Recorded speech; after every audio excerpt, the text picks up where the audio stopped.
بعدوا من هنا ولادكم ثلاثة. ما فهمتوش.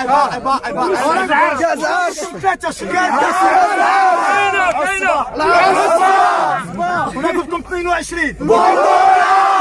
باقي فيكم الجوع المساخين.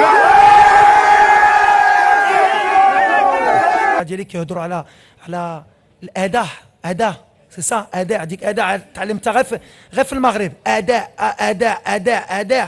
ايوا هو الاداء. هي الاداء مسميه كاف اداء باش يعرفوا ملي الفوتبول اليوم سي ليفيكاسيتي. السلام عليكم ورحمة الله وبركاته. في هذا الفيديو سنعرض لكم تاريخ غوارديولا المغرب أو راس لافوكا كما يلقب نفسه وليد الركراكي، ومسيرته من لاعب إلى مدرب المنتخب، وكيف رد الساعة ساعين للمصريين بعد انتصارهم على المغرب وإقصائهم من كان الكاميرون، إضافة إلى استعداده للمونديال القطري. الثالث والعشرون من شتنبر عام 1975 تزاد والد الركراكي في كرباي إيسون إحدى ضواحي مدينة العاصمة باريس. تزاد وسط عائلة تنحدر من شمال المغرب وبالضبط من مدينة الفنيدق، والزيارة ديالو كل عطلة مدرسية للمغرب ربات فيه الروح الوطنية وحبه للمغرب، وهو مازال طفل صغير. وفي الطفولة ديالو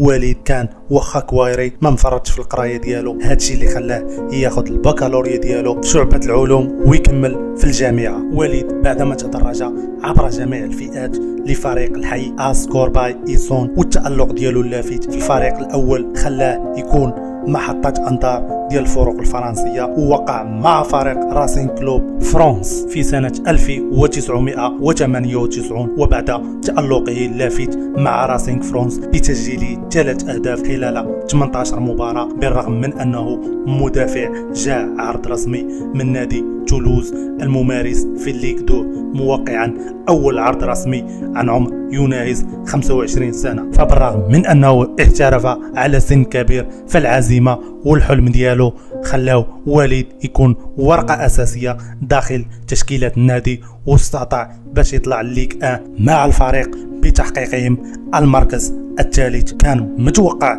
يكمل معهم في الليغ 1 ويقلع إلى أن يصل لكبار الفرق العالمية لأنه يمتلك الموهبة والعزيمة، لكن أزمة مالية خانقة لتولوز اللي خلاته يرجع الليغ 2 مع فريق أجاكسيو، وكمل وتقاتل مع فريق أجاكسيو حتى حقق الصعود معهم للليغ 1 كما فعلها من قبل مع تولوز، لكن هذه المرة في الصدارة وفاز من خلالها بأحسن مدافع في الليغ 2 آنذاك. وليد بعد ما تألق مع المنتخب في 2004 غادي يجي عرض رسمي من فريق راسينغ الممارس في الليغا، وما أدراك ما الليغا، بتواجد أساطير كرة القدم العالمية آنذاك. وليد تعرض للإصابة داخل النادي الجديد، وهادشي اللي خلاه يلعب غير النص ديال الشطر الثاني ديال الليغا، وبدا باول مباراه ليه ضد برشلونه، ولكن لعنه الاصابات تبعته داخل راسينغ، هادشي اللي خلى المغامره ديالو في الليغا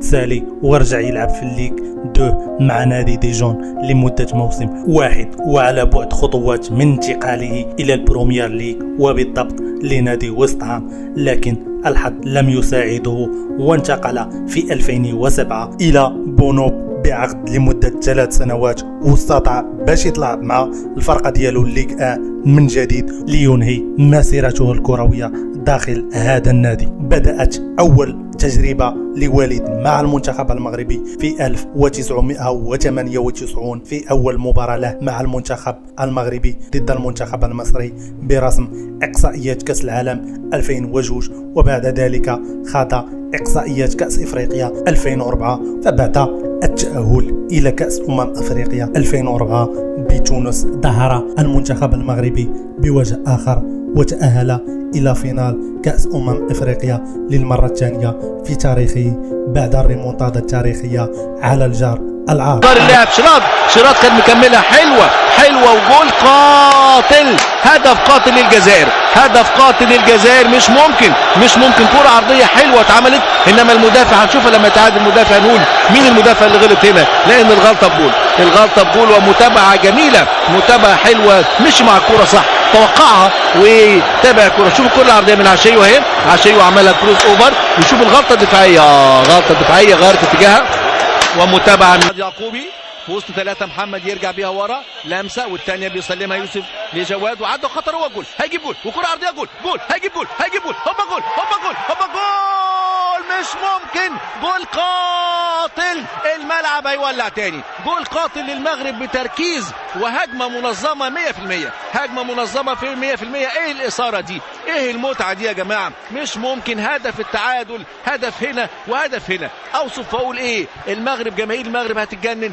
وجماهير الجزائر ساكته تماما، ساكته تماما. 1-1 امتى؟ في الوقت الضايع قبل النهايه بدقيقه، قبل ما ينتهي الوقت الضايع بدقيقه، وهدف قاتل، هدف قاتل بتركيز اللاعب اللي نزل محمد يعقوبي، مؤثر، فات كويس. شوف جماهير المغرب عامله ايه، شوف جماهير المغرب عامله ايه، ومتابعه في منتهى الدقه، المهاره الفرديه والحل الفردي من ناحيه الشمال عدى، وشوف المتابعه في تركيز، تركيز مش هيرجعوا لو هم جايبين جول، استلم واستنى وقف وحطها، خلص مروان شماخ، خلص مروان شماخ الهداف، الهداف والهدف القاتل. لينا نصيب نشوف اكسترا تايم، ولينا نصيب نستمتع بنص ساعه اخرى من اللقاء الممتع اللي في الشوط الثاني. شوف اهو اللاعب محمد يعقوبي واستلم وحطها، ما بتطولش مروان شماخ، لو لاعب تاني هنا ممكن تطول منه، انما في تركيز من مروان شماخ، ركز وخلص وجاب هدف التعادل القاتل. الملعب اتقلب، وهل الدفع اتقلب تاني؟ شوف الكره اللي جات لنسيم عكرور كان ممكن يسجل منها، الهجمه المرتده الثانيه كان ممكن يسجل منها لكن ما قدرش يتوج بكأس افريقيا مع المنتخب المغربي، وتعثروا امام تونس بهدفين لواحد. وليد خاض 45 مباراة اغلبها اقصائيات كأس العالم ومشاركة في نسختين من الكان. فبعد ما شفنا وليد كلاعب، هذه المرة غنشوفوه كمدرب. غوارديولا المغرب مباشرة بعد اعلانه اعتزاله للاعب كرة القدم بدأ في اخذ عدة تكوينات في مجال التدريب، وهذا الشيء اللي خلاه يحصل على رخصة تدريب لجميع الفرق الوطنية، وخول لي يبدا يدرب الفتح الرباطي. بداية وليد مع الفتح الرباطي كانت سنة 2014 خلفا للمدرب جمال السلامي مع المباراة النهائية لكأس العرش امام النهضة البركانية، وتوج وليد بكأس العرش، وانطلقت رحلة هذا المدرب الشاب ليتحصل فيما بعد على العديد من الجوائز كأفضل مدرب في البطولة، ويعود ليلعب نهائي آخر في 2015 لكن خسره